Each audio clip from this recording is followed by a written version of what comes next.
तो ultimate scream system episode 76 की शुरुआत वहीं से होती है जहां से पिछला एपिसोड खत्म हुआ था। पिछले एपिसोड के एंड में हमें देखा था शो है ना, सारे बंदों से एक सवाल पूछते कि हाँ भाई तुम रास्ते से जाओगे और तुम्हारे पास जो गोल्डन इन्विटेशन है बाई चांस गिर जाएगा तो भाई तुम लोग क्या करोगे। तो ये सुनने के बाद सारे बंदे बोलते भाई ये तो भाई बहुत ही आसान क्वेश्चन है, हम लोग पार्टी में जा रहे हैं, हमारे पास जो गोल्डन इन्विटेशन है गिर जाएगा तो हम लोग वापस घर पर लौट जाएंगे। क्या यार नसीब ही खराब है भाई, हमारे हाथों से खो गया भाई, अब क्या कर सकते हैं भाई। तो दूसरा बंदा बोलता है नहीं भाई, जो मैडम है ना भाई बहुत ही अच्छी औरत है, हम उनके पास आएंगे, उनसे रिक्वेस्ट करेंगे, कहेंगे कि हाँ भाई हमारे गिर गया भाई, हमारे पास नहीं है, प्लीज हमें दूसरा दे दीजिए, तो पक्का दूसरा दे देगी। तो तीसरा बंदा बोलता है कि नहीं भाई पक्का ऐसा नहीं होगा भाई, मैडम ये वापस नहीं दे, मतलब वापस नहीं हो देने जाएगी। हाँ एक है भाई मेरे दिमाग में एक आंसर आया भाई, हम लोग ना यहाँ पे आ जाएंगे, ये जो कॉम्पिटिशन हो रहा है ना क्वेश्चन का जवाब देने वाला, हम लोग यहाँ पे आ जाएंगे, क्वेश्चन का जवाब देंगे और वापस भाई गोल्डन टिकट हमें मिल जाएगा, तो भाई हम लोग वापस चले जाएंगे। और सारे बंदे अपना आंसर चिढ़ाने लगते हैं कि हाँ भाई ऐसा होगा भाई, मैडम यहाँ हमें फिर से दे देगी। तो कोई बोलते हैं नहीं भाई हम लोग क्यों उस कॉम्पिटिशन में आ जाएंगे। यहाँ पे जो मैडम यार रहती ना सोचती कि अरे यार ये इस भाई को क्या हो गया भाई, मुझे लगा भाई कोई हार्ड सा क्वेश्चन पूछेगा,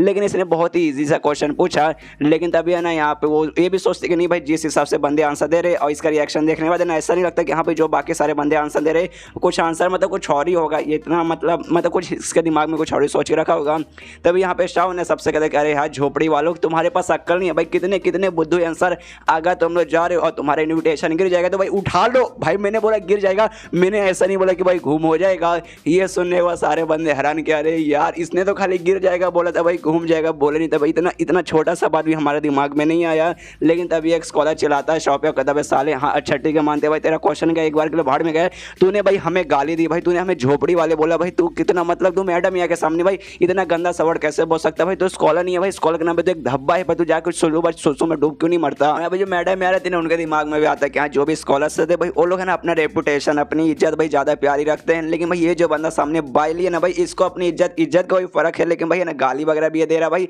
जो कि आमतौर पर स्कॉलर नहीं देते कि भाई गाली देना भाई उनके लिए ऐसा थोड़ा सा बुरा माना जाता है। तभी सामने मैडम यहाँ आती है और कहती है कि हाँ मुझे पक्का भरोसा है इनके मुँह से गलती से निकल गया होगा, लेकिन एक बार गलती हो जाती है मैं माफ़ कर देती हूँ, अगली बार से भाई मुझे कोई भी ना ऐसा बुरा शब्द नहीं चाहिए। मतलब देख लो भाई सामने से बंदे ने गाली दिया जो कि भाई इसे पसंद नहीं, तो भी कह रही कि हाँ भाई गलती से हो गया होगा, मतलब राइटर कहाँ पे लेके जा रहा है आपको दिखाई नहीं दे रहा भाई, मुझे तो दिखाई दे रहा है कि हाँ भाई राइटर कहाँ पे लेके जा रहा है। यहाँ पे शौक है कि हाँ मैडम यहाँ मुझे माफ़ कर दीजिए, देखिए ऐसे गाली वगैरह मैं भी नहीं देता, लेकिन मैंने बहुत ही ज़्यादा सिंपल क्वेश्चन पूछा था। इन सालों ने भाई सिंपल सॉरी साला भी नहीं बोलना था, इन बेचारे मासूम है ना प्यारे से बच्चों ने भाई है ना सवाल कर इतना आसान से सवाल का भी जवाब नहीं दिया, इसलिए भाई मेरा थोड़ा सा दिमाग खराब हो गया, गुस्से में फ्लो में मतलब ऐसा निकल गया गाली, माफ़ कर दीजिए। ये सुने सारे बंदों को गुस्सा आता कि साला यार हमें आ रही बेइज्जती मारा साला हमारे मुंह पर। यहाँ पे मैडम यहाँ कहती कि हाँ तुम्हारा पहला क्वेश्चन हो चुका है, तुम्हारा पहला क्वेश्चन का जवाब कोई भी नहीं दे पाया, तो पहला क्वेश्चन भाई पास हो जाते हो और चलो भाई अगला क्वेश्चन पूछो। तो ये सुनने वाला शौक कहते कि हाँ यहाँ पे जो भी बंदे ना भाई किसी के पास अक्ल नहीं से जो अगला क्वेश्चन है ना भाई वो बहुत ही कम रहेगा, मतलब बहुत ही ऐसा आसान रहेगा, इसका जवाब तो भाई शायद तुम लोग सब दे पाओगे। सेकंड क्वेश्चन ये रहता है कि हाँ देखो मिस वांग नाम की एक औरत थी भाई, एक मतलब मिडिल एज औरत थी, उनके पड़ोसी में एडवर्ड नाम का एक आदमी रहता था,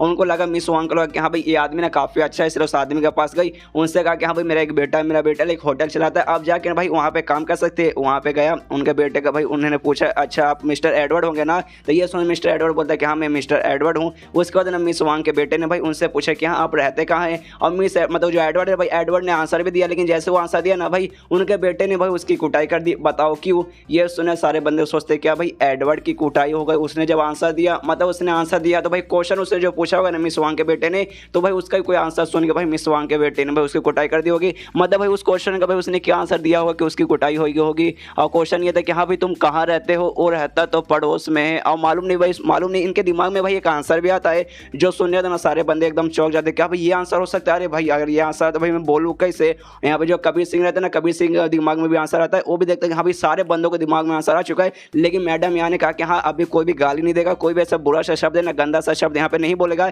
इसलिए भाई कोई भी बंदा ना वो शब्द बोलना नहीं चाहता। आप गाइस मुझसे मत पूछो भाई इनका क्वेश्चन भाई शौक का क्वेश्चन, इस मुझे भी समझ नहीं आया, क्वेश्चन समझ आया लेकिन भाई इनके बंदे के दिमाग में भाई क्या आंसर आया भाई मुझे भी समझ नहीं आया। अगर आपको भाई आंसर समझ आया तो भाई मुझे कमेंट में लिख के बताइए, लेकिन जो भी कुछ आंसर आया ना भाई कुछ ऐसा गंदा ऐसा था जो कि भाई कोई बोल नहीं सकता था। और यहाँ पे ना मैडम यहाँ के भी दिमाग में भी आंसर आता, वो भी सोचते कि भाई ये बंदा है क्या भाई, इसका दिमाग में ऐसे ऐसे क्वेश्चन आते कहाँ से, लेकिन कोई भी बंदा जवाब नहीं देता। 10 मिनट पूरा हो जाता है तो यहाँ पे ना मैडम यहाँ कहते कि हाँ भाई 10 मिनट हो चुके भाई, तुम्हारे सेकंड क्वेश्चन का भी जवाब को नहीं दे पाया, तो चलो भाई अपने थर्ड क्वेश्चन की तरफ बढ़ो। यहाँ पे शाह बोले क्या भाई इसका जवाब नहीं आया भाई, क्या है किस कॉलर भाई, सबसे पहला क्वेश्चन भाई इतना आसान था नहीं दे पाए, सेकंड भाई तो उससे भी आसान था भाई इसका भी नहीं दे पाए। आए हाय छोटे बच्चे मुझे लग रहे हो भाई, वो टाइगर श्रॉफ की छोटी बच्ची थी ना भाई, तुम लोग उससे भी मुझे छोटे बच्चे दिखाई दे रहे हो, कोई बात नहीं चलो भाई मैं अपना थर्ड क्वेश्चन पूछता हूँ। जो थर्ड क्वेश्चन है भाई वो पहले वाले से और दूसरे वाले से बहुत ज़्यादा आसान होगा। थर्ड क्वेश्चन ये था कि हाँ भाई हर इंसान के पास ना एक बॉडी पार्ट होता है, किसी का बहुत बड़ा रहता है, किसी का मोटा रहता है, तो किसी का भाई पतला, किसी का छोटा रहता है। आदमियों का भाई बड़ा मोटा रहता है और बच्चों का भाई छोटा वो पतला रहता है,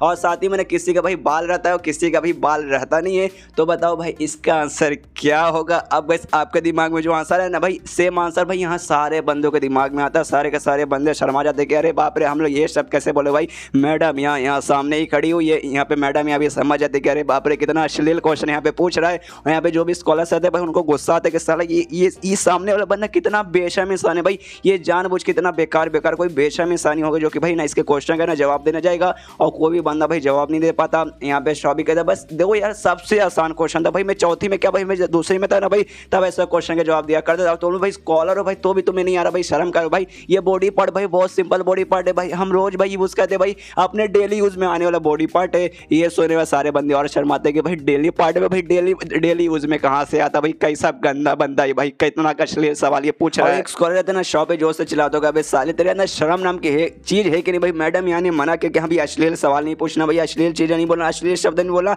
और तू बेशर्म जैसा इतना गंदा भाई इतना गंदा सवाल तू मैडम यहाँ के सामने पूछा भाई, हमारे सामने पूछता भाई एक बार मैं चल भी जाता। मैडम यहाँ सामने खड़ी भाई थोड़ी सी शर्म कर। ये सुनने का शौक बोलता भाई शर्म भाई किस बात की शर्म कर भाई, इतना आसान सा इतना हल्का सा तो भाई क्वेश्चन पूछा भाई इसमें क्या अश्लील है भाई, कुछ भी अश्लील नहीं भाई, मालूम है तो भाई जवाब दे, नहीं मालूम तो भाई आप जीत जाएगा। ये सुना तो उस बंदे को गुस्सा था कि साला इतना घमंडी बंदा ना भाई, मुझे इसको सबक सिखाना भाई, आज मुझे बेशर्म बनना पड़ेगा, माफ कर दो मैडम यहाँ, मुझे लगता है इसका सवाल का जवाब देना पड़ेगा। और जो से चिल्लाता है कि घोड़ा है मतलब वही कि पीनस इसका आंसर है, वही पीनस मतलब यार नीचे वाला जो लटक रहा जो कि आप लोग समझ रहे थे ये आंसर देता है। तो यहाँ पे शॉन नाटक करते कहते क्या और कितना अश्लील आदमी, ठरकी आदमी भाई, कितना गंदा तेरा सोचे भाई, इतना गंदा आदमी भाई, तेरे जैसा गंदा आदमी मैंने देखा भाई, तेरे दिमाग में इतना गंदा चीज आ भी कैसे कर सकता है। तो ये सुन तो बंदा बोलता क्या भाई गंदा भाई, मैं गंदा नहीं हूँ, मैं अश्लील नहीं हूँ भाई, तू है भाई अश्लील भाई, तू है ठरकी आदमी, तूने इतना गंदा सवाल पूछा है। ये सुनेगा शाह बोलता भाई कहाँ से गंदा भाई, ये इसका आंसर ही नहीं, तूने जवाब देना भाई वो गलत आंसर है। मैंने क्वेश्चन क्या पूछा था, एक पार्ट जो कि हर आदमी के पास होता है, किसी का भाई लंबा होता है, किसी का मोटा रहता है, आदमियों का बेसिकली बड़ा मोटा रहता है, बच्चों को भाई पतला छोटा रहता है, किसी पे बाल रहता है किसी पे बाल नहीं रहता। और सिंपल सा जवाब है भाई हाथ भाई, हाथ किसी का बड़ा रहता है, आदमी का बड़ा रहता है, बच्चे का छोटा रहता है, किसी पे ढेर सारे बाल होते हैं किसी पे बाल नहीं होते भाई। इतना मेरा ये मतलब था भाई, तुम लोग मालूम नहीं कहाँ पे लेकर चल गए। और कबीर सिंह से कहते कि हाँ भाई देख कबीर सिंह भाई मेरा हाथ देख भाई कितना मुलायम है भाई, कितना मुलायम है, देख भाई मेरे हाथ पे कुछ भी नहीं, एकदम चिकना है, एकदम चिकने माल जैसा। तेरा हाथ देख, तेरे हाथ पे कितना बाल है भाई, क्यों भाई हाथ हुआ था भाई, हाथ भाई कितना सिंपल था भाई हाथ था। यहाँ पे कबीर सिंह के भी दिमाग में था कि क्या बंदा भाई डबल मीनिंग क्वेश्चन पूछता है भाई, और एंड में भाई ना